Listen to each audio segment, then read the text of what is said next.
கோவமே படலை. கொஸ்டின் ஆன்சர்ஸ்ல தான் நான் இருந்தேன். நானும் ஆர்வம் வந்து கொஸ்டின் ஆன்சர்ஸ்ல மட்டும் தான் இருந்தோம். நான் பேசும்போது கூட நான் என்ன சொன்னேன்னா, பேசினா நான் வந்து திருப்பி இங்கே இருக்கிறவங்க எல்லாருக்கும் வாழ்த்து சொல்லுவேன், திருப்பி இந்த படத்தை பற்றி பேசுவேன், கொஸ்டின் ஆன்சர்ஸ் போயிடலான்னு.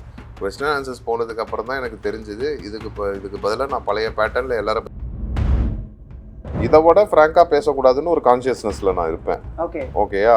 அதையும் மீறி என் வாயிலிருந்து ஏதாவது ஒன்று வந்துடுது. அது வந்து பிளான் பண்ணி வர்றது கிடையாது. காலையில் வரும்போதே நம்ம இன்னைக்கு இதை பேசணும் அதை பேசணும், யார் என்ன கேட்க போகிறான்னு எனக்கு தெரியாது. எனக்கு ஒன்றே ஒன்று தெரியும், முக வாகு அப்படின்னு நினைக்கிறேன். நார்மலா இப்ப உங்ககிட்ட பேசுறதே மியூட் பண்ணி கோவமா இருக்குன்னு நீங்க போட்டீங்கனாலும் இப்ப நான் பேசலாம்.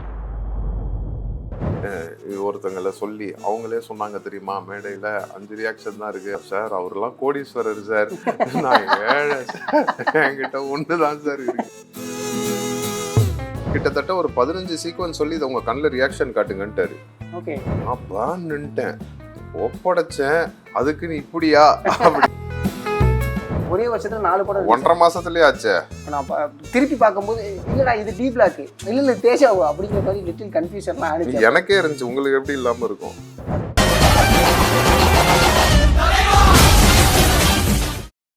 வணக்கம் சார், எப்படி இருக்கீங்க? வணக்கம், எப்படி இருக்கீங்க? நல்லா இருக்கேன் sir. Okay, first of all இந்த கேமியோ பற்றி நிறைய பேர் கேட்டிருப்பாங்க, ஏன் கேமியோ பண்ணணுங்கிற ரீசன் அப்படின்னு சொல்லிட்டு.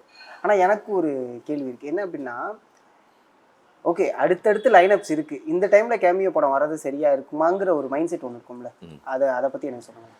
இந்த படம் ஆக்சுவலாக நான் 2 இயர்ஸ் முன்னாடியே பிளான் பண்ணோம். என்னை வச்சு எடுக்கிறதுக்கு முன்னாடியே ஒரு 20 டேஸ் அவங்க ஆல்ரெடி ஷூட் பண்ணிட்டாங்க. ஓகே. கணேஷ் வந்து எனக்கு ஆல்ரெடி தகராறு பண்ணனால எனக்கு நல்ல பழக்கம். ஃபஸ்ட்டு வந்து ஃப்ரெண்ட்லியாக கேட்டாப்புல, என்கிட்ட டிஸ்கஸ் பண்ணாப்புல, இது மாதிரி இந்த கதை வந்து இந்த ரோல் வந்து நான் ஆல்ரெடி யார்கிட்ட கேட்டேன்றதையும் என்கிட்ட சொன்னாப்புல. ஓகே. அவங்ககிட்ட கேட்டேன், பட் அவங்க டேட்ஸ்லாம் இல்லை. பட் எனக்கு வந்து அதை தாண்டி பர்சனலாக வந்துட்டு எனக்கு இதை நீங்கள் பண்ணால் நான் கூட கிட்டில் பண்ணேன், ஆளே கிடைக்கலன்னு என்ன கூப்பிட்றீங்களா அப்படின்னு. உடனே வந்துட்டு சார் அப்படி இல்லை, எனக்கு இது நீங்கள் பண்ணால் எனக்கு நல்லா இருக்கும்னு தோணுது, நீங்கள் ஒரு தடவை யோசிங்க அப்படின்னாப்புல. விஷுவல் காட்டிட்டு கதையும் சொன்னாப்புல.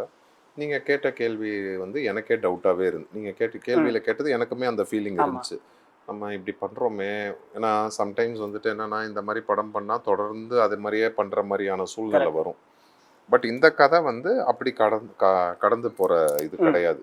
ஏன்னா அது நான் 2 தடவை நரேஷன் கேட்டேன். அப்போ நான் ரியலைஸ் பண்ணது வந்து, இந்த மாதிரி மெசேஜ் சொல்கிறது வந்து நம்மளோட கடமை. இந்த மாதிரி ஒருத்தங்கள ஒரு அந்த அந்த இடத்துல நடக்கிற விஷயங்கள் எவ்வளவோ மாற்றங்கள் வந்திருந்தாலும், எவ்வளவோ நிறைய விஷயங்கள் நிறைய பேர் செஞ்சுருந்தாலும், முன்னாடி எவ்வளவோ நாட்களுக்கு முன்னாடி இருந்ததை விட இப்போ எஜுகேஷன் பெட்டராக இருக்குது. இப்போ நாளாக அது பெட்டராகிட்டு தான் போகுது. பட் இன்னும் பாதிக்கப்பட்டவங்க இருக்காங்க, அதுவும் சரியாயிரும். இது நம்ம பண்ணோன்னா வந்துட்டு இது மாதிரி பண்ணியிருக்காங்க நிறையா பேருன்றதும் உணர முடியும். இதுக்கப்புறம் நிறையா பண்ணணுன்றதும் தெரிய வரும். அப்படின்றதுக்காக நம்ம ஃபுல் ஃப்ளெஜ்டு படம் பண்ணால் கூட இப்படி ஒரு கதை அமைய போகிறது கிடையாது. நாளைக்கு திருப்பி யாராவது வந்து இதே மாதிரி சொன்னால் கூட ஒத்துக்காததும் நம்ம கையில் தான் இருக்குது. பட் அது வந்து இதே மாதிரி சார்ந்து நல்ல விஷயமா இருந்தால் கண்டிப்பாக நம்ம பண்ணலாம். அப்போவே வந்து நான் வேற ஃபுல் ஃப்ளெஜ்டாகவும் பண்ணுற படங்களும் நான் நிறையா கமிட் பண்ணி வச்சுருந்தேன். அப்புறம் நான் க்ளோஸ் சர்க்கிள் வெல்விஷர் கிட்டலாம் நான் பேசும்போது அவங்களே தான் சொன்னாங்க, இந்த மாதிரி கதாபாத்திரம் நமக்கு வந்து அமையாது, ஃபுல் ஃப்ளெஜ்டாக பண்ணாலும் அமையாது. 2வது லீட் அதெல்லாம் மீறி இந்த கதை பொறுத்த வரைக்கும் குறிஞ்சின்றவங்க தான் அந்த மையக்கரு. அந்த பாப்பா கிருத்திகா நடிச்சிருக்காங்க. அவங்கள சுற்றி எனக்கு ஆரவ், ரமா பாண்டியன் எல்லாருக்குமே ஈக்குவலான ஸ்பேஸ் இருக்குது. இன்ஃபேக்ட் என்னை வந்து கணேஷ் அவர் வந்து ஃபஸ்ட்டு கூப்பிடும் போது கெஸ்ட்டு கேமியோன்ற மீறி இது ரொம்ப ஓவர் எக்ஸ்டெண்டட் கேமியோ மாதிரி இருக்கு இப்போது ஆக்சுவலாக நான் படமாக பார்க்கும்போது. ஸோ அதனால அந்த தயக்கங்கள் இருந்துச்சு. பட் ஆனால் இதை ஒத்துக்கிட்டதான ரிசல்ட் நல்ல ரிசல்ட்டாக தான் இருக்கும். சூப்பர். லைக் என்னன்னா, ஓகே எப்போதுமே இங்கே ஒரு கம்பேரிசன் ஒன்று நடக்கும். ஓகேங்களா? ஃபார் எக்ஸாம்பிள் வந்து எனக்கு ட்ரெய்லர் வந்ததுக்கப்புறம் நான் போஸ்ட்டில் நிறைய விஷயங்கள் என்ன பார்த்தேன்னா, சூர்யா சார் எப்படி ஜெய்பீம் பண்ணாங்களோ அதுமாரி வந்து அருள்நிதி சார் வந்து அருள்வான் பண்ணுறாங்க அப்படின்னு யார் சொன்னா? நிறைய போஸ்ட் சார். ஓகே. அங்க அவங்களோட கம்பேர் பண்ற அளவுக்குலாம் இது இல்லையா? அந்த கதையோட அர்த்தங்களை வச்சு. ஆமா இங்க எப்படி ஜஸ்டிஸ் அப்படிங்கறத தாண்டி இங்க ஒரு விஷயம் பண்றாங்க. சோ அதே மாதிரி ட்ரெய்லரும் சூர்யா சார் தான் ரிலீஸ் பண்ணாரு. அவர் சக்தி சார், இவர் கணேஷ் அவங்க எல்லாம் சேர்ந்து இது பண்ணி சூர்யா சார் தான் ரிலீஸ் பண்ணாரு. ஓகே. ஸோ இந்த ஒரு கம்பேரிசன் இருக்குல்ல, இதை நீங்க எப்படி பாக்குறீங்க? இல்லை, இந்த கதை கேட்கும் போது இந்த ரோலை பண்ணும்போதே நான் அவர்கிட்ட சொன்னது வந்து இது நல்ல எஸ்டாப்ளிஷ்டான ஆளுங்க யாராவது தான் பண்ணணும். என்னோட கெரியர் இருக்கிற பாயிண்ட்ல வந்துட்டு நான் இப்போ தான் அப்கமிங்கில் வரேன். தொடர்ந்து இப்போ தான் ஒரு படமாக பண்ணிட்டு வரேன். மேபி ஒரு 5-10 இயர்ஸுக்கு அப்புறம் கூட நான் இந்த ரோல் பண்ணலாம். இது ரொம்ப மெச்சூர்டாக இருக்குது. அதே மாதிரி சொல்ல வேண்டிய சில சில இது வந்து சொல்ல வேண்டியவங்க சொன்னால் தான் அது போய் சேரும். ஓகே. அந்த சொல்ல வேண்டிய இடத்துல நான் இருக்கேனான்னு எனக்கு தெரியல கணேஷ் இருக்கீங்க. அப்படின்னு. ஓகே, உங்களுக்கு இருக்கேன், பட் எனக்கு அந்த தயக்கம் இருக்கு. உங்களுக்கு இருக்கிறது எனக்கு ரொம்ப சந்தோஷம். ஏன்னா நீங்க ஆரம்பத்துல இருந்தே என்ன நல்லா சப்போர்ட் பண்ணி இது பண்றீங்க. அது எனக்கு நல்லா இல்ல அப்படி தெரியும். இல்லை, அதை தாண்டி இல்ல உங்களோட பர்சனலா effort உங்களை ஒண்ணு தெரியுன்றனால correct. சொல்றேன். பட் டக்குன்னு யாராவது ஏதாவது ஒன்று சொல்லிட்டாங்கன்னா நமக்கு சங்கடமா போயிடும். ஏன் இன்னும் பெட்டரான, அதனால நானே அவர்கிட்ட சொன்னேன், இன்னும் பெட்டரான ஆளை வச்சு நீங்க பண்ணீங்கன்னா இன்னும் நிறைய ஆடியன்ஸ் கிட்ட போய் சேரும் அப்படின்னு. சந்தர்ப்ப சூழ்நிலைகளால நான் பண்ண வேண்டிய சுச்சுவேஷன் ஓகே. வந்துச்சு. பட் படமா பார்க்கும்போது ஓரளவுக்கு ஜஸ்டிஃபை பண்ணியிருக்கோன்ற நம்பிக்கை இருக்கு. நிறைய பேரை போய் ரீச் ஆகும்னு நம்புறேன். சூப்பர். ஏன்னா நான் டைரக்டர்கிட்ட பேசும்போது ஒரு விஷயம் ஒன்று சொன்னாங்க, இந்த படம் ஆக்சுவலாக ஒரு டிஸ்கஷனை கிரியேட் பண்ணும் அப்படின்னாங்க. நீங்க ஃபுல்லா அவுட் பார்த்துட்டீங்க சார்? இல்ல, நான் வந்து வேற வேற ஷூட்ல இருந்தேன். எனக்கு ஃபர்ஸ்ட் கதை சொல்லும் போது அவர் ஒரு ஒரு விஷுவல் காட்டினார். அது நான் இல்லாத போது ஹாரவ், ரம்யா பாண்டியன் அந்த பாப்பாவெல்லாம் வச்சிருந்த விஷுவல்ஸ் காட்டினாரு. செகண்டா வந்து நான் ஷூட்லாம் முடிச்சுட்டு வந்ததுக்கப்புறம் எனக்கு ஒரு அவுட் காட்டினார். அது ரொம்ப பேசிக் ரஃப். அப்போ ஜிவி சார்லாம் மியூசிக்லாம் இது பண்ணலை, பேசிக் ரஃப் காட்டினாரு. அப்போ இந்த லாங்குவேஜ் எல்லாருக்கும் புரிஞ்சிருமான்னு கேட்டேன். பட் அந்த படம் பார்க்கும்போது என்னன்னா, அந்த லாங்குவேஜ் வந்து என் கூட அந்த பாப்பா ஒரு சீனில் கனெக்ட் ஆகும்போது அது வந்து நான் ஒன்று காளி வெங்கட் மாதிரி ஒரு ஆள் வந்து அதை எக்ஸ்பிளைன் பண்ணும்போது தான் புரியும். அது வந்து அது புரியாமல் இருக்கிறதே கதையில் ஒரு தேவையாக இருக்குது. Okay okay. ஸோ லாங்குவேஜ் மட்டும் முக்கியம் கிடையாது. எமோஷனு, நமக்கு பாஷை தெரியலனாலும் எமோஷன் ஒன்று தான். அந்த எமோஷனை வச்சே நம்ம புரிஞ்சுக்கலாம் அவங்களுக்கு என்ன வேணுன்றது இந்த கதையில் கன்வே ஆகிருக்கும். ஸோ அந்த வருஷன் தான் நான் ஃபைனலாக பார்த்தேன். ஸோ கண்டிப்பாக. ஆனால் வந்து எனக்கு இது டிபேட்டாக க்ரியேட் ஆகுமா, இது வந்து இல்லை டிஸ்கஷனாக இதாகுமான்றதை மீறி எப்படி இருக்காங்க, ஒருத்தங்க வாழ்வியல் எப்படி இருக்கு, அவங்க கஷ்டங்கள் எவ்வளோ, அவங்க இருக்கிறத வச்சு எவ்வளோ சந்தோஷமா இருக்கும். நம்மலாம் எல்லாத்தையும் வச்சுக்கிட்டே சில விஷயத்துக்கு குறை சொல்லிக்கிட்டு இருக்கோம். அந்த ரியலைசேஷன் நமக்கு வரும்.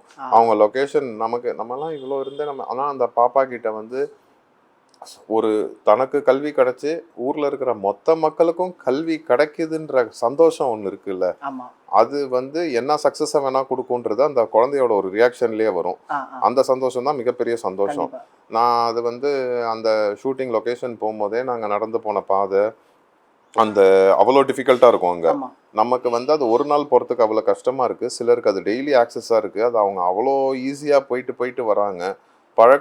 பழகினால போயிட்டு வராங்கன்றத மீறி இங்கே இதுவே இப்போ போக்குவரத்து இவ்வளோ கஷ்டமாக இருக்கும் போது இன்னும் எவ்வளோ விஷயங்கள் எவ்வளோ கஷ்டமாக இருக்குன்றது, அப்புறம் நிறைய விஷயம் அந்த பாதையில் போகும்போது நமக்கு யோசிக்க தோணும். அந்த பாதையே ஒரு மிகப்பெரிய பாதையாக இருந்துச்சு. அது ஷூட்டிங்கு போன பாதையாக மட்டும் இல்லை, வாழ்க்கைக்கே ஒரு மிகப்பெரிய பாதையாக இருந்துச்சு. ஓ நைஸ்.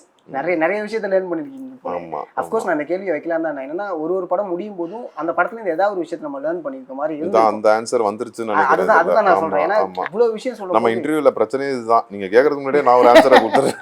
அதை தாண்டி இப்பெல்லாம் உனக்கு ஆக்சுவலா இப்போ ஒரு விஷயம் போயிட்டு இருக்கு. நான் அப்படியே சும்மா யூடியூப்ல ஸ்க்ரால் பண்ணா அருள்நிதி தக் லைஃப் மூமெண்ட், அருள்நிதி தக்கிங்கா மாறிக்கிட்டு இருக்கீங்க அப்படிங்கிற ஒரு விஷயம் வந்துகிட்டு இருக்கு. சந்தோஷமான ஒரு விஷயம் தான். யதார்த்தமாக இல்லை, அது வந்து என்னன்னா, நான் இயல்புலே அதுதான். நான் வந்து நார்மலாக பேசும்போதும் நான் அப்படி தான் இருப்பேன். நம்ம ஃபோன் கான்வர்சேஷனில் நான் உங்களுக்கு போட்டிருக்கேன்.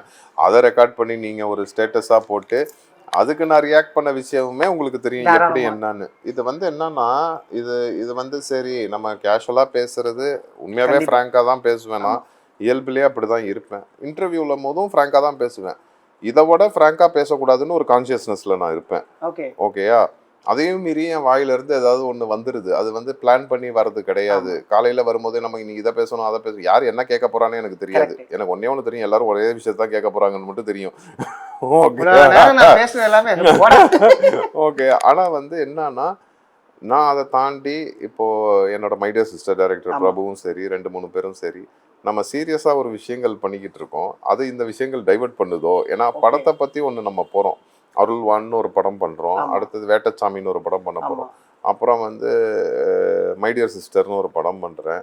அப்புறம் வந்து டிமாண்டி 3, அப்புறம் இப்போ வசந்த பாலன் சாரோட ஒரு படம் பண்ணுறேன். இது எல்லாத்துலேயுமே வந்து ஒரு ஒரு ஹார்ட் ஒர்க்கு போய் இது எல்லாத்துலேயுமே ஒரு சீரியஸ்னஸ் இருக்குது. எல்லா ரோலுக்குமே வேறு வேறு வேரியேஷன் இருக்குது. தொடர்ந்து இது வர்றது வந்து சிலருக்கு நிறையா பேருக்கு பிடிக்குதுனாலும் இந்த விஷயம் டாப்பிக்கும் வரணும்ல. ஆமா கண்டிப்பா. ஸோ அது அவர் ஃபீல் பண்ணார். அப்புறம் தான் நான் யோசித்தேன், ஆமாம் ஆமாம் இது மட்டுமே போயிட்டுருக்கோம். ஆனால் நான் என்ன பண்ணுறது, அப்புறம் நான் இன்டர்வியூவில் பேசாமே தான் இருக்கணும். சீரியஸாகவும் பேச முடியாது. சீரியஸாக பேசினா யாரும் பார்க்க போகிறது கிடையாது. அதையும் மீறி எனக்குள்ள ஒரு சீரியஸ்னஸ் படத்தில் இருக்குன்றதும் கன்வே ஆகுன்றது தான் என் ஆசை. Okay okay sir. இப்போ 2 விஷயம் இருக்குல்ல சார். ஃபார் எக்ஸாம்பிள் வந்து ஒரு கேரக்டர் நம்மக்கிட்ட சொல்லும் போது அந்த கேரக்டரை டேரக்டர் ஒரு பர்ஸ்பெக்டிவ்ல ஒன்று யோசிச்சுப்பாங்க. பட் ஆனால் நம்ம ரீட் பண்ணும்போதே ஓகே நம்ம இதுக்காக இப்படி ரெடி ஆகும் அப்படிங்கிற ஒரு மைண்ட் செட். இது ரெண்டுத்தில் நீங்கள் என்ன மாதிரி டைப் சார்? இல்லை டேரக்டர் கிட்ட போயிடுவோம், அவர் ரெடி பண்ணிப்பார், அப்படின்னா நம்மளே கொஞ்சம் ப்ரிப்பேர் ஆகிப்போம் அப்படிங்கிற? இல்லை, நான் எல்லா படத்துக்குமே டேரக்டர் கிட்ட போயிடுறது தான் பெட்டர்னு நான் நினைப்பேன். ஏன்னா அவங்களுக்கு இப்போ வந்து சிலர் வந்து பயங்கரமாக இம்ப்ரவைஸ் பண்ணுவாங்க. ஒரு சீக்வன்ஸ் கொடுத்தா பயங்கரமாக இம்ப்ரவைஸ் பண்ணுவாங்க. ஒரு கைண்ட் ஆஃப் ஆர்டிஸ்ட் இருப்பாங்க, பயங்கரமாக இம்ப்ரவைஸ் பண்ணுவாங்க. சிலர் வந்து என்னன்னா, நான் எப்படின்னா வந்து அவங்க கொடுக்குற சீக்வன்ஸை நான் அவங்கக்கிட்ட நான் ட்ரை பண்ணி பார்ப்பேன். எனக்கு வந்து கன்ஃபார்மாக அதோட அதிகமாகவும் பண்ண தெரியாது, அதோட கம்மியாகவும் கம்மியாக பண்ணிடக்கூடாதுன்ற பயம் இருக்கும். ஸோ என் படங்கள் நிறையா செட்டில்டாகவே போகிற மாதிரியே இருக்கும். சில படம் வந்து சில சீக்வன்ஸ் வந்து நம்மளே அது நான் சூப்பர் சீன்பா, இதை நல்லா பண்ணியானுப்பான்னு இருக்கும்போது அதில் நம்மளே ஒரு மெனக்கெடு எடுப்போம், இது நம்ம சீனு அப்படின்னு. மோஸ்ட் ஆஃப் த டைம் நான் எப்படி பண்றேன்னா, என்ன போய் டைரக்டர் கிட்ட ஒப்படைச்சிருவேன். இப்போ அப்படி ஒப்படைச்சு தான் வசந்த பாலன் சார் வந்து இப்போ அவர் ஷூட்டிங்கில் வந்து ஒரு சீக்வன்ஸ் சொல்லி கிட்டத்தட்ட ஒரு 15 சீக்வன்ஸ் சொல்லி இதை உங்கள் கண்ணில் ரியாக்ஷன் காட்டுங்கன்ட்டாரு. நான் நின்ட்டேன், ஒப்படைச்சேன், அதுக்குன்னு இப்படியா அப்படின்ட்டு, சார் ஒரு நிமிஷம் வாங்க சார்ன்னு, இவ்வளோ சொன்னீங்களே, இதை தனித்தனியாக பண்ணுறதுக்கே 3-4 டேக் ஆகுமே, மொத்தத்தையும் இது எப்படி, அதுதான் நீங்கள் கொண்டு வரணும். இப்போ சார் நம்ம குடோனில் அவ்வளோ ஸ்டாக் கிடையாது அப்படின்ட்டு அப்புறம் சொன்னார். இது மாதிரி வந்து ஒருத்தங்களை சொல்லி அவங்களே சொன்னாங்க தெரியுமா, மேடையில் 5 ரியாக்ஷன் தான் இருக்குது, அந்த 5 ரியாக்ஷன் அவர் சொன்னார். சார் அவரெல்லாம் கோடீஸ்வரர் சார், நான் ஏழை, என்கிட்ட ஒன்று தான் சார் இருக்கு. ஓகே, லைக் இப்போ நீங்கள் சொன்னதில் நான் ஒரு விஷயம் ஒன்று கேட்குறேன். ஃபார் எக்ஸாம்பிள் இப்போ கலெக்டர் அப்படிங்கிற ஒரு ரோல் நீங்கள் பண்ணுறீங்க, அந்த கதைக்குள்ளே போகிறீங்க. இப்போ நீங்கள் சொன்னீங்களே இந்த எமோஷன் தான் நம்மள்ட்ட இருக்குது அப்படின்னு நீங்கள் சொன்னதுனால நான் அதை கேட்குறேன். ஆனால் டயட்டோட எக்ஸ்பெக்டேஷன் அதை தான் நான் சொன்னேன். அதை தான் என்கிட்ட வந்து பிரபு சொன்னார், நீங்களே போய் உங்களை இப்படி இது பண்ணிக்காதீங்க, நம்ம வேற ஒன்று பண்ணியிருக்கோம், மைடியர் சிஸ்டரில் ஒன்று பண்ணியிருக்கோம், எனக்கு பிடிச்ச மாதிரி நீங்கள் பண்ணியிருக்கீங்க, நான் உங்களை விட்டுருக்கவே மாட்டேன் எனக்கு பிடிக்காததை பண்ணால். அருள்வானில் நீங்கள் ஒன்று பண்ணியிருக்கீங்க, வசந்த பாலன் சார் ஷூட்டிங்கில் நான் இருந்திருக்கேன், எனக்கு தெரியும் நீங்கள் என்ன பண்ணுறீங்கன்னு, நீங்களே போய் உங்களை குறைச்சி எடை போட்டிருக்காதீங்க அப்படின்னாரு. ஏன்னா அப்புறம் வந்து அது ஓப்பனாக பேசுகிறோம் ஒன்று ஓகே, பட் ஆனால் அது வந்து தப்பாகவும் கன்வே ஆகிடக்கூடாது. ஏன்னா நம்மளால பெர்ஃபார்மும் பண்ண முடியுன்றதை நீங்கள் போய் நீங்களாக வந்து போய் இறக்கிக்காதீங்க உங்களன்னாரு. பட் அதுக்காக நான் போய் என்னையே போய் ஏற்றிக்க முடியாது, நான் இது பண்ணுவேன் தெரியுமா, அது பண்ணுவேன் தெரியுமா அப்படின்னு. நம்ம கொஞ்சம், நான் தான் பிரபு கிட்ட சொன்னேன், நம்ம கொஞ்சம் குறைச்சி காட்டினா தான் நம்ம பண்ணது கொஞ்சம் பயங்கரமாக தெரியும். அப்படி கிடையாது, கண்டிப்பாக விளையாட்டாக பேசுகிறோமே தவிர்த்து இதுக்கான எஃபர்ட்ஸ் இருக்குது. ஓகேயா, இப்போ இது இப்போ அருள்வான் பொறுத்த வரைக்கும் ரொம்ப பொறுப்போட பண்ண வேண்டிய ஒரு கதாபாத்திரம். சிச்சுவேஷன்ஸ் எதுவுமே வந்துட்டு சும்மா ஜாலியாவோ கீழியாவோ இருக்காது, எல்லா சிச்சுவேஷனும் இன்டென்ஸாக இருக்கும், ஒரு போராட்டம் இருக்கும் அந்த சீக்வன்சஸ்குள்ள, டைலாக்ஸில் அவ்வளோ அர்த்தங்கள் இருக்கும். அது வந்து அந்த கேரக்டராக இது பண்ணும்போது கண்டிப்பாக செட்டில்டாக தான் பண்ணி ஆகணும். அதில் ஒரு 60 வயசு கெட்டப்பில் வந்து கதை நரேஷன் பண்ணும்போது ஒரு 60 வயசு கெட்டப்பில் வருவேன். ஓகேயா, அந்த உங்களுடைய பிஓவில தான் கதை. ஆமாம் அதெல்லாம் வந்து இப்போ நான் போனதுக்கப்புறம் இவர் பண்ணியிருக்காரு, அது கரெக்டாக வந்துருச்சு. ஓகேயா, அதை வந்து நம்ம ஆரவுக்கெல்லாம் அதெல்லாம் பெரிய தேங்க்ஸ் சொல்லியானும். அவர் இருக்கிற கதையில் இன்னொருத்தங்க ஓல்டு பண்ணிட்டு நீங்கள் படம் பார்த்து சொல்லணும். இப்போ இன்னொருத்தங்களுக்கு அதிகமாக இது போதுன்னும் போது அதை அவர் அக்செப்ட் பண்ணி நம்ம இந்த கரெக்டான படத்துல இருக்கோன்றத வந்து அவரு உணர்ந்தது எனக்கு ஹெல்ப்ஃபுல்லாகவும் இருந்துச்சு. ஏன்னா எனக்கெல்லாம் அந்த பயம் இருந்துட்டே இருந்துச்சு, அவரு ஏதாவது நினைச்சுப்பாரா இல்லை அவருனால நமக்கு ஏதாவது. அவரு வந்து கிட்டத்தட்ட நம்ம ஆயிட்டு இருக்காரு, ஆனால் ஆள் பயங்கரமா இருக்காரு அவரு. நம்ம போய் என்னடா பொசுக்குன்னு இருப்போம் போல இவரு பக்கத்துல. ஆமா, அவர் நல்ல ஃபிட்டா இருக்காருல்ல ஆளு. அவரு அதே மாதிரி பெரிய பெரிய ரீச் ஆன படங்கள் நிறைய பண்ணியிருக்காரு அவரு. ஸோ நம்மனால அவருக்கு எதுவும் இதாகிடக்கூடாது, அவருனாலையும் நமக்கு எதுவும் இதாகிடக்கூடாதுன்ற தயக்கம் இருந்துச்சு. இதில் வந்து அதனால அந்த வயசான கெட்டப்பு அது சொல்லும்போது இதையும் சொல்லிட்டேன். ஸோ வயசான கெட்டப் போயிட்டு அதுக்கப்புறம் 2000 வரும்போது தான் ஃப்ளாஷ்பேக் நான் எக்ஸ்பிளைன் பண்ணுற கதையில் என்னோட கலெக்டர் ரோல் வரும். அதில் வந்து ட்ரெஸ்ஸிங்கே வந்து பார்த்தீங்கன்னா இந்த காலகட்டத்துக்கு மாதிரி இருக்குது. அந்த 2000 எப்படி இருக்குமோ அந்த அந்த அந்த அப்போ எப்படி ட்ரெஸ் பண்ணுவாங்க அந்த இது. அப்போது வந்து அப்புறம் வந்து இது கண்ணாடி ஒன்று மாட்டி விட்டாரு. ஸோ அது வந்து ரொம்ப டீசெண்டாக இன்டென்ஸாக பாலிஷ்டாக ஒரு ஆட்டிடியூடோட கேரி பண்ண வேண்டிய ஒரு இது. இப்போ ஒரு எமோஷனல் சீக்வன்ஸ் அவன் ஃபேஸ் பண்ணும்போது கூட மற்றவங்க தேம்பி தேம்பி அழுதாலும் இன்ஸ்பெக்ட் பண்ண போன இடத்துல போய் அவனும் தேம்பி அழுதுடக்கூடாது. ஆனால் அவனுக்குள்ள அந்த வலி இருக்கணும். அவனுக்குள்ள அந்த வலி எப்படி இருக்கணும்னா அந்த அழுகை எல்லாத்தையும் சிரிப்பா மாற்றணும் அவன். அது வந்து அவனோட முடிவில் இருக்கு. அது வந்து அந்த ரியாக்ஷன் ஏகப்பட்டது இருக்கும்.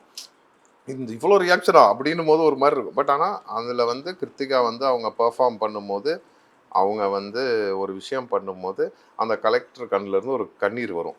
அந்த சீக்வன்ஸ் எல்லாம் வந்து டைரக்டர் அதை புரிய வச்சு அதை வந்து என்னை விட பயங்கரமாக கிருத்திகா அவங்க குறிஞ்சி கேரக்டர் புரிஞ்சு அவங்க பண்ண பெர்ஃபார்மன்ஸ்லேயே எனக்கு அந்த சொட்டு தண்ணீர் வந்துடுச்சு. Nice nice nice nice. நீங்கள் ஓவர் அண்ட் அவுட் எனக்கு தெரிஞ்சு இதை விட இந்த படத்தை வந்து ஏன் பார்க்கணும் அப்படிங்கிற கேள்விக்கான பதிலே சொல்ல முடியாதுன்னு நினைக்கிறேன். ஏன்னா ஃபுல் அண்ட் ஃபுல் அவ்வளோ சூப்பராக சொல்லிட்டீங்க. டில் நான் எங்கேருந்து கேட்குறேன்னா ஒரு இடத்துக்கு போகக்கூடிய பாதை சரியா இருந்தா தான் அவன் வெளில போவான், அவன் படிக்க ஆரம்பிப்பான். அப்பவும் புரியலன்னா இன்னும் 10 இன்டர்வியூ கொடுக்கணும்னா புரிய வைக்க. சார் சீரியஸா நான் கடைசியா ஒரு கேள்வி கேட்பேன் எப்போதுமே, இந்த படத்தை ஏன் பார்க்கணும், எதுக்காக? அது இதுல வந்துருச்சு. இவ்வளவு விஷயம் அதுக்குள்ள நீங்க அடக்கி சொல்லியிருக்கீங்களா உங்களோட பிஓபில? லைக் முன்னாடி இருந்த ஒரு கலெக்டர் அவங்க பார்த்த ஒரு இன்சிடென்ட், அது என்ன இன்சிடென்ட்னு சொல்லிட்டு நீங்க ஓவர் அண்ட் அவுட் படத்தை வந்து சொல்ல போறீங்க. இதுதான் கதை, ரைட்டா? இன்னும் கொஞ்ச நேரம் கதை கிளைமேக்ஸ்ல சொல்லிடுங்க. கதையை சொல்லிட்டீங்க. ஐயோ அப்ப எடிட் பண்ணிடுங்க. சொல்லிட்டீங்கன்னா இப்படிதான் இருக்கும், இந்த சாயல்ல தான் இருக்கும், இதை நோக்கி நீங்க வரலாம் அப்படிங்கிற ஒரு விஷயம் தான். சார் நான் ஹானஸ்டாக இன்னொரு கேள்வி கேட்குறேன். என்னன்னா ஓகே இந்த காம்படிட்டிவ் அப்படிங்கிற ஒரு விஷயம் இருக்குல்ல, ஒரு காம்படிஷனாக போயிட்டு இருக்கு, அது நீங்கள் எப்படி சார் அக்செப்ட் பண்ணுறீங்களா? இல்லை அந்த கேம் எனக்கு வேணாம் அப்படின்னு நினைக்கிறீங்க? என்ன காம்படிஷனாவே ஹீரோஸ்குள்ளே இருக்கக்கூடிய காம்படிஷன், அடுத்து இவங்க தான் அப்படி அதெல்லாம் நான் பார்க்கறது கிடையாது. யாருமே அப்படி இல்லைன்னு, யாருமே அப்படி இல்லை. சூப்பர். எல்லாருமே அவங்கவுங்க வேலையை கரெக்டாக பண்ணிட்டு போயிட்டு இருக்காங்க. எல்லாருமே அவங்கவுங்க எந்த பாதையை நோக்கி போகிறாங்களோ அதில் வெற்றி பெற்றுட்டு தான் இருக்காங்க. ஓகே. பட் பொதுவாக ஒரு விஷயம் ஒன்று கேட்பாங்களே, ஏன் இந்த படத்தை பண்ணணும் அப்படிங்கிற ஒரு விஷயம் எல்லாருமே கேட்க ஆரம்பிச்சிருப்பாங்க, ரைட்டுங்களா?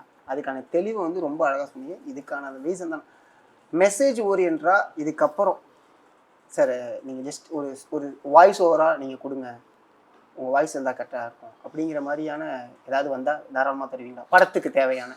அதுதான் நான் சொல்கிறேன். என்னன்னா அதுக்கு வந்து இன்னும் ரெஸ்பான்சிபிளாக என் பொது வாழ்க்கையிலே நான் நிறையா விஷயங்கள் பண்ணணும், இன்னும் நிறையா படங்கள் நான் வந்து நடிக்கணும், அந்த படங்கள் சக்ஸஸ் ஆகணும், ஒரு அளவுக்கு போய் நான் ரீச் ஆகணும். அதுக்கப்புறம் தான் அதெல்லாம் நான் பண்ணாது ஏற்றுக்க தன்மையில் இருக்கும். ஓகே, பொது வாழ்க்கை அது பண்ணணும்னு சொல்லியிருக்கீங்க, அதனால நான் கேட்குறேன். ரெஸ்பான்சிபிள்னா பொது வாழ்க்கையில் ரெஸ்பான்சிபிள்னா நிறைய விஷயங்கள் இருக்குல்ல.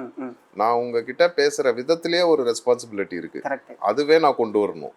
அதுவும் ஒன் ஆஃப் த ரெஸ்பான்சிபிள் ஆன இதுதான். ஓகே. ஏன்னா இப்போ நிறைய விஷயங்கள் சோஷியல் மீடியா ஐ திங்க் கரெக்டாக யூஸ் பண்ணியிருந்திருக்கலாம் அப்படிங்கிற மாரி இப்போ மாறிடுச்சுல. இல்லை, ஏன் அடுத்த படம் வந்து வசந்த பாலன் சாரோட பண்ணுறது சோஷியல் மீடியாவை பேஸ் பண்ணி தான் படமே. ஆமாம், அதில் எல்லாத்துக்கும் பதில் இருக்கு. ஆமாம், ப்ளஸ் மைனஸ் எல்லாமே இருக்கு. சூப்பர். ஓகே, சின்னதாக ஒரு கேள்வி தான். Unexpected things will happen in 2026 அப்படின்னா உங்கள் லைஃப்பில் என்னவா இருக்கும்? அன்எக்ஸ்பெக்டட் திங்ஸா? ஆமாம். இல்லை, நான் இந்த படங்கள் எல்லாமே போன வருஷம் ஒன்று, இப்போ அதுக்கு முந்தின வருஷம் ஒன்று ரிலீஸ் ஆகிறதா இருந்துச்சு. 4மே இந்த வருஷமே ரிலீஸ் ஆயிரும்னு அதுதான் சூப்பர் சார். ஆக்சுவலாக தொடர்ச்சியாக 4 படம் உங்களுக்கு அப்போனா ரிலீஸ் ஆனிச்சா இந்த வருஷம் தான்? இதுக்கு முன்னாடி உங்களுக்கு தொடர்ச்சியாக 3 படம் ஆயிருக்குல்ல. அதான் ஒரே வருஷத்தில் 4 படம் 1.5 மாசத்துலயே ஆச்சு. டி பிளாக் தேஜாவும் நம்ம தான் வாரத்துக்கு ஒரு தடவை பார்த்துட்டு இருக்கோம். என்ன கன்ஃபியூஷன்னா டு பி ஹானஸ்ட் ஒரு கன்ஃபியூஷன் இருந்துச்சு. நான் திருப்பி பார்க்கும்போது இல்லைடா இது டி பிளாக், இல்லை தேஜாவா அப்படிங்கிற மாதிரி லிட்டில் கன்ஃபியூஷன்லாம் ஆனிச்சு. எனக்கே இருந்துச்சு, உங்களுக்கு எப்படி இல்லாமல் இருக்கும்? அதெல்லாம் இருந்துச்சு. ஓகே, ப்ரெஸ் மீட் நான் பார்த்தேன், இந்த படத்தோடைய ப்ரெஸ் மீட் வந்து நான் பார்த்தேன். நிறைய தம்பெலாம் வந்து டிஃப்ரெண்ட்டாக போட்டுருந்தாங்கன்னு வச்சுங்களேன். இதெல்லாம் ஒரு கேள்வியான்னு கேட்ட அருள்நிதி வந்து கோவப்பட்டாரு அப்படின்னு சொல்லிட்டு. கோவமே படலை, அதான் நான் கேட்க வரேன். நான் கோவமே படலை. நான் எனக்கு அந்த இதில் வந்து ஆக்சுவலாக கொஸ்டின் அண்ட் ஆன்சர்ஸில் தான் நான் இருந்தேன். நானும் ஆர்வம் வந்து கொஸ்டின் அண்ட் ஆன்சர்ஸில் மட்டும்தான் இருந்தோம். நான் பேசும்போது கூட நான் என்ன சொன்னேன்னா, பேசினா நான் வந்து திருப்பி இங்கே இருக்கிறவங்க எல்லாருக்கும் வாழ்த்து சொல்லுவேன், திருப்பி இந்த படத்தை பற்றி பேசுவேன், கொஸ்டின் அண்ட் ஆன்சர்ஸ் போயிடலான்னு. கொஸ்டின் ஆன்சர்ஸ் போனதுக்கு அப்புறம் தான் எனக்கு தெரிஞ்சது இதுக்கு பதிலாக நான் பழைய பேட்டர்னில் எல்லாரை பற்றியும் பேசி படத்தை பற்றி மட்டுமே பேசியிருக்கலான்னு. ஆனால் நான் சீரியஸாக சார், நான் ஆக்சுவலாக இந்த இன்டர்வியூக்காக ப்ரிப்பேர் பண்ணும்போது எல்லாத்தையும் எடுத்து பார்க்குறேன். எனக்கு ஒரு சைடு வந்து நான் ஃபர்ஸ்ட் சொன்ன மாதிரி அந்த தக் மூமெண்ட்ஸாக இருந்துச்சு, ஒரு சைடு வந்து பார்த்தா கோவப்பட்ட அருள்நிதி அப்படி இப்படின்னு வருஷம் கோவமே படலை, அதில் எதுலேயுமே நான் கோவப்படலை. ஆமாம், யா ப்ளீஸ் அப்படி அப்படிமா நம்ம நினைச்சது ஒண்ணு, அங்க நடந்தது ஒண்ணு. அப்படி முக வாகு அப்படின்னு நினைக்கிறேன். நார்மலா இப்ப உங்ககிட்ட பேசுறதே மியூட் பண்ணி கோவமா இருக்குன்னு நீங்க போட்டீங்கனாலும் இப்ப நான் பேசலாம் கோவமா பேசுற மாதிரி தான். அப்படிலாம் போட்டுறாதீங்கடா. Arulnithi with Lokesh Kanagaraj, Arulnithi with Mari Selvaraj, Arulnithi with Venkat Prabhu, Arulnithi with Nelson, Arulnithi with Karthik Subbaraj. இதுல ஏன் அருள்நிதி வித் பாண்டியராஜ் வரல சார்? அருள்நிதி வித் பாண்டியராஜ் அடுத்து, அவ்வளவுதான். சூப்பர். அடுத்து அங்கதான் கொலா பார்க்க போறீங்க இல்ல? ஆசை. சூப்பர். இது என்ன ஆசையா கேக்குறீங்களா? இல்ல அப்படி கிடையாது, இது அடுத்த இதா நடக்கும் அப்படிங்கிற மாதிரி ஒரு செக்ஷனா வந்துச்சு, அதனால நான் அதை கேட்டேன். அஃப்கோர்ஸ் அடுத்த இதா நடக்க புரியல எனக்கு. இல்ல சார், இப்ப என்னன்னா இவங்களோடலாம் கொலாப் ஆவீங்களா அப்படிங்கிற ஒரு கேள்வி வந்து கேட்டிருக்காங்க. ஆவீங்களான்னு கேக்குறீங்களா? எனக்கு வந்து எனக்கு ஆவீங்களா ஆக மாட்டீங்களான்றது அவங்களுக்கு தான் தெரியணும். ஏன்னா இப்போ நான் கூப்பிடுற இடத்துல அவங்க தான் இருக்காங்க, அவங்க தான் கூப்பிடணும் அவங்க படத்துக்கு. ஓகேயா? நான் ஆனா இதுல உரிமையா என்னை வச்சு பண்ணுங்கன்னு பாண்டியராஜ் சாரை கேட்க முடியும். ஸோ அதனால எனக்கு பாண்டியராஜ் சார். ஆமா, நல்லா இருக்கும் சார். ஆக்சுவலா எனக்கு ஓகே, நிறைய பேர் உங்கள்ட்ட இதை சொல்லியிருப்பாங்க, சார் வம்சம் மாதிரி திருப்பி பண்ணுங்க, வம்சம் மாதிரி திருப்பி பண்ணுங்க அப்படின்னு சொல்லிட்டு. எனக்கு ஏன் வம்சம் மாதிரி திருப்பி பண்ணணும் அப்படின்னா, வம்சத்தோடைய அந்த ஒரு சாயல் இருக்கலாம், ஆனால் ரொம்ப லைட் ஹார்ட்டடாக அந்த ஒரு சாயலில் அருள்நிதி சார் ஜாலியாக ஒரு படம் பண்ணால் நல்லா இருக்கும். ஆமாம், பாண்டியராஜ் சார் தான் அது பண்ணும். ஆமாம், ஜாலியாக உட்காந்துட்டு ஒரு ஃபன் பண்ணிட்டு. நான் இதுவே டிஎஸ்எஸ்டோடைய அந்த இதெல்லாம் பார்த்தேன், நான் அவுட் அண்ட் அவுட் வேறு. என்னன்னா இந்த ஜோன் உடச்சி இங்கே ஒன்று நிப்பாட்டி வச்சிருக்கேன் பாரு. நான் அது நல்லா இருக்கும் அந்த படம். நீங்க ஓவராலா உங்களை பிரேக் பண்ணி பண்ண ஒரு படம். Super super. அதுமாரி டிமாண்டி 3 ரொம்ப பெரிய எக்ஸ்பெக்டேஷனோட இருக்காங்க. September 10th release. அந்த டீமுக்குள்ள அங்கங்க பேசும்போது எனக்கு காதுல நிறைய விஷயங்கள் பட்டுச்சு. அந்த படம் வந்து டு பி ஹானஸ்ட் இது வரைக்கும் பார்த்த டிமாண்டி ஹாரரோட அது மிகப்பெரிய ஒரு ஹாரரா இருக்கும். ஆமா, நல்லா வரணும். ஃபர்ஸ்ட் பார்ட்டுக்கு ஈக்குவலா இருக்கும்னு நினைக்கிறேன். சூப்பர். ஃபர்ஸ்ட் பார்ட் வந்து என்ன ஆக்சுவலா வீட்டுக்கு போகல, நாங்க கேங்கா தான் சேர்ந்து பார்த்தோம். ரயில்வே ஸ்டேஷன்ல போய் படுத்து போனாங்க. ஏன்னா தனியா தான் வீட்டுக்கு போகணுங்கனால அப்போலாம் கொஞ்சம் வயசு சின்னது, அதனால அந்த ஒரு விஷயம். அடுத்து ஒரு சின்ன பிளைண்ட் ரேங்கிங் மட்டும். படத்துதா? உங்களுடைய படத்தை தான். அது 2-3 இதில் பண்ணிட்டேன். எல்லாத்தையும் பண்ணிட்டீங்க. நான் என்ன தேடி தான் இதுக்கப்புறம் நம்ம தோண்டுன்னு உட்காந்துட்டு பிளைண்ட் ரேங்கிங் பண்ணிட்டாங்க, திஸ் ஆர் தட் பண்ணிட்டாங்க. ஆமா, திஸ் ஆர் தட்டும் பண்ணிட்டாங்க, எல்லாமே பண்ணிட்டாங்க. சூப்பர். எக்ஸ்ப்ளோர் பண்ணணும்னு நினைக்கக்கூடிய ஒரு ஜானரா என்ன? இல்லை, எல்லா டைப் ஆஃப் படமும் பண்ணணும் தான் இருக்கு. அதில் வந்து ரொம்ப எடுத்தோடனே கொஞ்சமாக தான் எல்லாத்தையும் மாற்றிட்டு போக முடியும். ஏன்னா இப்போ த்ரில்லராக பண்ணிகிட்டு இருக்கேன், லைட்டாக பிரேக் பண்ணி மை டியர் சிஸ்டர் வரேன், அப்புறம் வேட்டசாமியில் சாமி கெட்டப்போடையே வருவேன். வேட்டசாமியில் அதுலேருந்து வந்துட்டு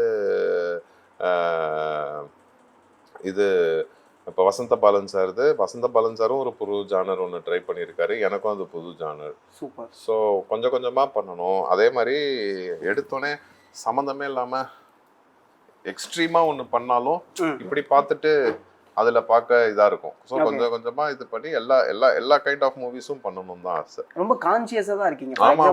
எடுத்தோடனே ரொம்ப ஓவர் அண்ட் அவுட் ஆக்ஷன் அப்படிங்கிற மாதிரி போயிடக்கூடாது. இல்லை, அது மாதிரி நான் ட்ரை பண்ணியிருக்கேன். அது ஏன் ட்ரை பண்ணேன்னா அது இன்னும் வேற செட் ஆஃப் ஆடியன்ஸ் தரும். ஓகே, அவ்வளோ செட் ஆஃப் ஆடியன்ஸ் கிடைக்கும்போது அருள்வான் மாதிரி படம் பண்ணும்போது இன்னும் ஈஸியராக போய் ரீச் ஆகும். ஆமாம் கண்டிப்பாக. ஏன்னா எகெயின் இந்த படம் பார்க்கணும் அப்படின்னு நினச்சா டெஃபினட்டாக உங்களுக்குள்ள ஒரு கேள்வி ஒன்று உருவாகும்.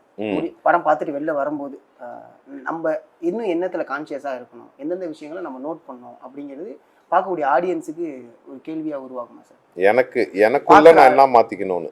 ஆமாம், அதான் என் பர்ஃபார்மன்ஸே இன்னும் நான் பெட்டராக மாற்றிக்கணும்னு நினைப்பேன். இன்னும் பயங்கரமாக பர்ஃபார்மன்ஸ் பண்ணணும். இவ்வளோ ஸ்ட்ரெயிட் ஃபார்வர்டான ஒரு ஆன்சர் நான் எதிர்பார்க்கல. Okay but nice sir. Again ரொம்ப நன்றி உங்களை நேரத்தை எனக்கு கொடுத்ததுக்கு. அண்ட் தொடர்ச்சியாக அடுத்தடுத்த லைனப்ஸ்க்காகவும் நாங்கள் வெயிட் பண்ணிகிட்டு இருக்கோம். புது விதமாக சார் ரேம்போ ம். அதை நான் கேட்கணும்னு நினச்சேன், சாரி மறந்துட்டேன். ம். ஆக்சுவலாக நான் ரேம்போ வந்து ரொம்ப எக்ஸ்பெக்ட் பண்ணேன். அதில் நீங்கள் ரொம்ப சாட்டிஸ்ஃபைடாக சில விஷயங்கள் பண்ணியிருந்தீங்க. டு பி ஆனஸ்ட் அது அது அந்த அளவுக்கு போகலையோ அப்படிங்கிற மாதிரியான. அது ஸ்ட்ரைட்டாக ஓடிடிக்கு தான் பிளான் Okay, பண்ணாங்க. ஓடிடிக்கு பிளான் பண்ணாங்க. அது ஓடிடியில் தான் வந்துச்சு அந்த படம். ஐ திங்க் ஓடிடியில் அது ஓடிடிக்கு அது பெட்டராக பண்ணியிருக்கோம்னு நினைக்கிறேன். ஓடிடி வைஸ்ல ஆமாம் ஆமாம் ஆமாம். தேட்ரிக்கலா அது மாதிரியான படம். தேட்ரிக்கல் வரலையே அது. இல்ல, அது மாதிரி. அது பிளான் பண்ணதே ஓடிடிக்கு தான் பிளான் பண்ணாங்க. Okay done. ரொம்ப நன்றி sir. Thank you so Thank you, much. thank you, உங்களோட நேரத்தை எங்களுக்கு கொடுத்து மிகப்பெரிய ஒரு நன்றி. சரி, தேங்க்யூ.